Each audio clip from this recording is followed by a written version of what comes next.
It is Friday. It is art day. How did I do this past week? Well, I went to Drawbox and I have gone through how to draw animals and I've gone through how to draw plants. Both of those were tough, but both of those were things that I enjoyed because I think where I really needed to focus was how to draw organic shapes. And what Drawbox got me doing is it got me thinking about boxes and things like that I kind of understood in 3D space.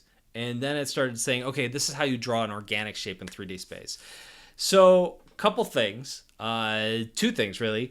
One, I did not do a Drawbox lesson these past 2 weeks. Drawbox has moved on to more object-based things, and as I was going through those tutorials, I was like, I actually know how to do that. Like, I understood logically how to do it. I'm sure I could use the practice. Also, I have an ellipse template, but it doesn't have different like widths of ellipses. I think I'd need a lot more to actually do those things. So once I hit that roadblock, I thought, you know what I want to do is I told myself, hey, I want to do Drawbox up to August, and then in August I want to start something new anyway. And so I thought this is a good time to break and move on to the next thing. So I moved back to Proko, and Proko has, if you were here at the beginning, this is how this kind of all started. I thought, I'm going to start with figure drawing, which makes sense.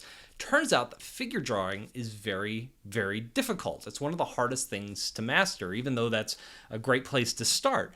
So I started with figure drawing, and after failing miserably with figure drawing, I went to drawabox.com, and I've been doing those lessons for the last 3 or 4 months. So now I went back to figure drawing.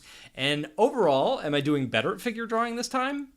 Maybe a little bit, but I'm really not doing too well. But the big change that I've seen in my work is how much more patience I have when I'm doing it. When I first started doing figure drawing, it was really frustrating because I was like, I don't see any improvement. And I think the big change that I've seen, especially with Draw a Box, is that as I was drawing things, Draw a Box, you can see how you're improving. So you do an exercise, you're like, that was horrible. But then the next day you do it again, and you're like, oh, that's better than yesterday. And the next day you do it again, and you're like, oh, that's way better than yesterday. And you can actually see yourself progressing because the stuff you're learning is pretty basic.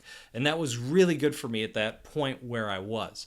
So now that I've moved on to figure drawing, I am so much more patient with it. I am not happy at all with how my illustrations look, but I also understand now, because of everything I've done over the last couple months, that it doesn't have to look good. That is not the point. The point is the practice of it. So I have dove in. I am using their professional class. Like, they actually gave me the lessons for free. It costs money to use.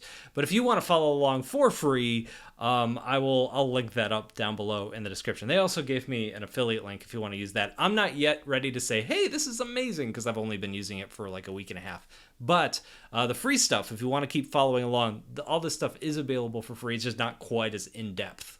So that is my update, my art update for the week. Overall, it was fun. It was really fun to move on to something else. It was fun to leave that pen behind. I was so tired of drawing in ink. It felt so good to pick up a pencil. I never thought I'd say that. But that is my next step. So how is yours going? Are you following along? What do you think? Are you enjoying what you're doing? Are you sticking with Drawbox? Are you going to move over to this? Let me know down below in the comment section. I look forward to reading that. Thank you guys, and I'll talk to you in a couple of days.